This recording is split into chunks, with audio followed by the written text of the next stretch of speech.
इतनी गर्मी हो रही है, जरा पंखा चलाकर 2 मिनट बैठ जाती हूँ। अंजलि पंखा चलाकर बिस्तर पर बैठ गई और तुरंत उसकी सास बिमला और जेठानी उर्मिला वहाँ चली आई और बिमला ने पंखा बंद कर दिया। ये क्या कर रही हो छोटी बहू, भरी दोपहर में पंखा चला रही हो? बिजली का बिल क्या तुम्हारा बाप भरेगा? भरेगा भी कैसे, इसका बाप तो गरीब है। अंजलि चौंक गई, इतनी गर्मी में भला कोई पंखा कैसे बंद कर सकता है? वो माँ जी काम करते करते बहुत गर्मी हो रही थी, इसीलिए थोड़ा पंखा चलाकर बैठ गई थी। गर्मी के मौसम में तो गर्मी होगी ही, जाओ काम करो, काम में मन लगाओ तो फिर गर्मी नहीं होगी। अंजलि काम पर लग गई। बिमला और उर्मिला जाकर एक कमरे में बैठ गई। माँ जी अब एसी चला लेती हूँ। हाँ हाँ बड़ी बहू, ये तो फ्री की बिजली है, चलाओ चलाओ, बहुत गर्मी हो रही है। उर्मिला ने एसी चला दिया। दोनों सास बहू एसी में बैठकर गप्पे लड़ाने लगे और बाहर अंजलि गर्मी में घर के काम करती रही। इतने में एक तेज हवा का झोंका आया और घर के ऊपर से जाने वाली बिजली की तार से एक लोहे का हुक नीचे गिर गया। बिमला का एसी बंद हो गया।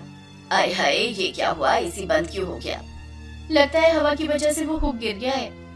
दोनों छत पर गए और देखा कि सच में हुक गिर गया था। बिमला ने हुक उठाया और कहा, इससे ही तो हम पड़ोसियों के घरों से बिजली चुराते हैं, अब इस हुक को फिर से लगाना पड़ेगा। उधर अंजलि काम करते करते परेशान हो गई। उसे बहुत पसीना हो रहा था, वो पसीने से नहा रही थी। ये कैसी कंजूस सास और जेठानी है। मैं गरीब घर से हूँ, लेकिन हमारे घर में भी गर्मियों में पंखे चलते हैं और ये दोनों तो इतने अमीर खानदान से हैं, फिर भी इतनी कंजूस कैसे हैं? बिमला अमीर है और उर्मिला के माता पिता भी बहुत अमीर हैं। उर्मिला के पिता बहुत सारे सोने जेवरात दहेज में देकर उन्होंने अपनी बेटी की शादी करवाई थी, लेकिन अंजलि के पिता ज्यादा कुछ नहीं दे पाए और बिमला कंजूस तो थी ही। दहेज नहीं दिया ना, अब आने दो लड़की वालों को। रिसेप्शन के प्रोग्राम में अंजलि के घर वाले आए तो उन लोगों को बिमला ने सिर्फ पानी पिलाया। अंजलि को बहुत बुरा लगा। माँ जी, मुझे पता है कि मेरे पिताजी आपको ज्यादा दहेज नहीं दे पाए, लेकिन उसके लिए उन लोगों को सिर्फ पानी पिलाया आपने। अरे शुक्र कर कि अच्छा पानी पिलाया है, नाले से पानी उठाकर नहीं पिलाया, बात करती है। अंजलि को तब एहसास हो गया था कि उसकी सास कितनी कंजूस है। उसके बाद सास और जेठानी अंजलि से ही घर का काम करवाने लगी। अंजलि कुछ बोल भी नहीं पाई। बिमला और उर्मिला की कंजूसी भी शुरू हो गई। छोटी, रात के खाने में क्या बना रही है? कुछ समझ में नहीं आ रही दीदी, क्या बनाऊं? ये ले 3 रुपए और बाजार से एक गाजर ले आओ और गाजर की सब्जी बनाओ। एक गाजर से क्या होगा माँ जी? बहुत कुछ होगा, 3 लोगों के लिए एक गाजर काफी है। अंजलि ने एक गाजर से सब्जी बनाई और सारी सब्जी बिमला और उर्मिला ने खा लिया। माँ जी सब्जी नहीं है, मैं रोटी किससे खाऊं? अरे नमक से खा लो, तुम एक गरीब घर की लड़की हो ना, तुम्हें तो आदत होगी। हाँ छोटी, नमक से खा ले।